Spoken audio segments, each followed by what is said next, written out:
নাম কি তোমার? হাফিজুল। একটু জোরে কথা কও। হাফিজুল। হাফিজুল। বাবার নাম কি? ইনামুল। এনামুল। আর মার নাম জানো? না। জানো না? ভাই বোন কয়জন? মনে নাই। মনে নাই? তুমি যে বাড়িতে হারাই গেছো কবে? 3 রোজা হয়েছে। 3 রোজায় আইছো। তা আমি তো তোমার ওই যে আব্বার সঙ্গে কথা বললাম, আব্বা করছে কালকে বলে তুমি চলে আইছো। না, 3 রোজা হয়েছে। 3 রোজায়? তা ঈদ করেছো কোন জায়গা? কিন্তু ওই পর।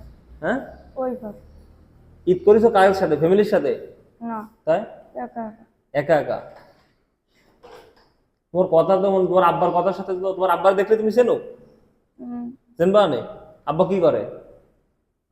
জানি না। জানো না? এই আমরা কোন জায়গা আছি কও তো, এই এই জায়গা? হ্যাঁ নাই। থানায়। তুমি যদি সত্যি কথা না কও তাহলে কিন্তু তোমার পুলিশ মারবে। কালকে মারিছে না পুলিশে? সত্যি কথা করছি। সত্যি কথা করছো? তোমার আব্বারে তুমি দেখলি তো চেনবা? হুম। আব্বার আব্বার নিতে আসলে আব্বার সাথে চলে যাবা না? হুম। হ্যাঁ? ভালো রে মনে করো যে তুমি কবে হারাই গেছো? মেলা দিন হয়েছে। মেলা দিন হয়েছে? একটু জোরে কথা কও। মেলা দিন হয়েছে? হয়। ভাই বোন কয়জন? মনে নাই। মনে নাই?